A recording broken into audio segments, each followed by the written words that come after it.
Hello everyone, welcome to my channel Tech and Art. Hope you guys doing good. Today I'm going to discuss about SQL Server table partition. Okay, so this video is going to very helpful. So before starting the session, whoever newly joined on my channel, please like to subscribe and share to others as well.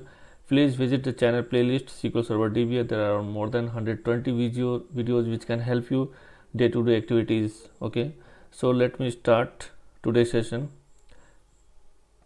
Let me minimize the screen. Okay, so we are going to discuss today the SQL Server table partition. Okay, so what is the table partitioning in SQL Server? So assume that we have a table and it grows day to day. In this case, the table can cause several problems which need to be solved by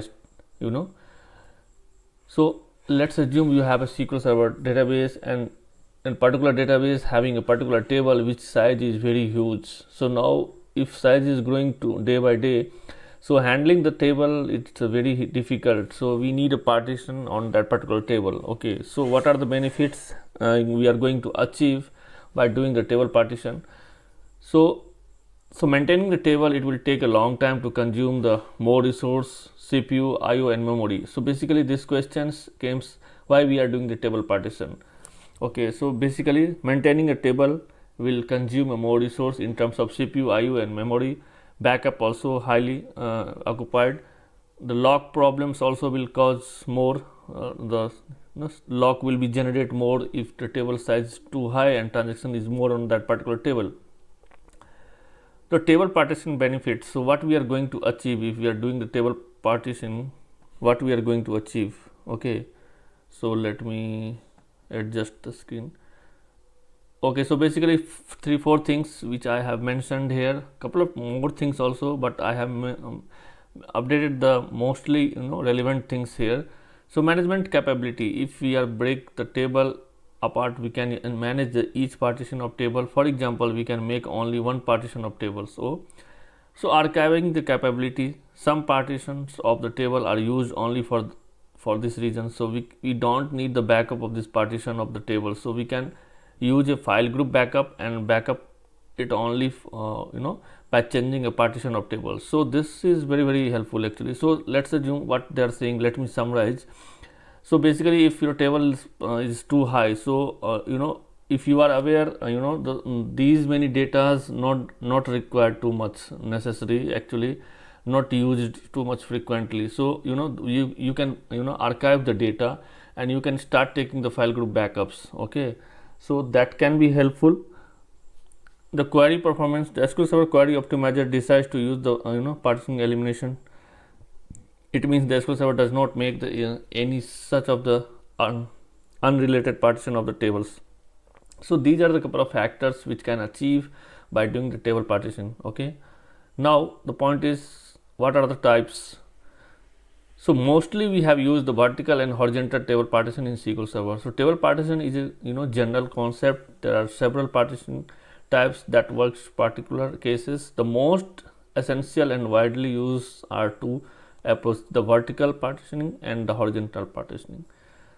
So these two are very frequent. We are using the vertical and horizontal partition. So vertical partition, as the name suggests, they split the table into the column, and the horizontal the partition is split the table into the rows. So by looking this diagram, we can explain what is this vertical and horizontal partition.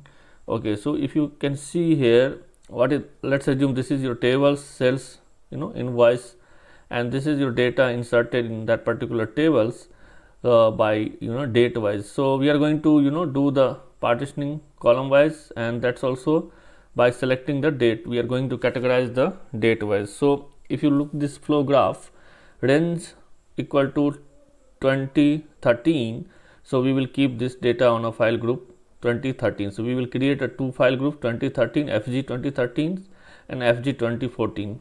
If the range is equal to 2014, we will keep the data on a FG 2014. If the range is greater than 14, that is your primary and latest data. So 2013 and 2014 we are going to categorize in a one file group. 2014 we are going to categorize in another file group, FG 2014, and this is the whoever the greater than 2014 we will keep on a primary file group. Okay, so based on this categorization, we can do the table partitioning. So whenever you do the partitioning, be focused on a relevant data, what we are going to use in a future, and on what basis we are going to do the partitioning. So based on the use only. So let's give you an example. Suppose a table having a 2 terabyte data, and if you see there are couple of records which is just simply stored in a table but not frequently used in old records. We cannot delete as of now. So what we can do, we can do the partitioning based on the year wise. Okay, we can create a table partitioning. Whatever the old data we can archive in a one separate file group, and whatever the frequent recent data we can archive in a primary file group. So you need to be prepared while doing the table partitioning. So what I will do, I will in the next session I will explain live demo to how to do the part. I will create a table, or I will choose a table, particular table, and I will do the table partitioning in the next session. So please watch the next session also, then it will be very helpful, because if I will merge the lab also in this session, it will go too long. Okay, and it will be boring also. So in the next session I will come with the lab, how to do the table partitioning. I will explain everything. So these are the couple of bullets points about the SQL Server table partitioning. Hope you got the points. You can just go with these documents. I will scroll it again. These are the measures. I think this couple of interview questions also covered in these documents, why we are doing the table partitioning. First question. Second question is what we are going to achieve if we are doing the table partitioning. What type of table partitioning we are doing actually. What are the areas we can get the benefits. Okay, these are the couple of questions we can it's asked in a couple of interviews also. Okay, what is this vertical and horizontal table partitioning. So I think it's covered. In the next session I will come with another lab, and I will show you how to do the table partitioning. Okay, till then, bye bye, thank you, take care guys.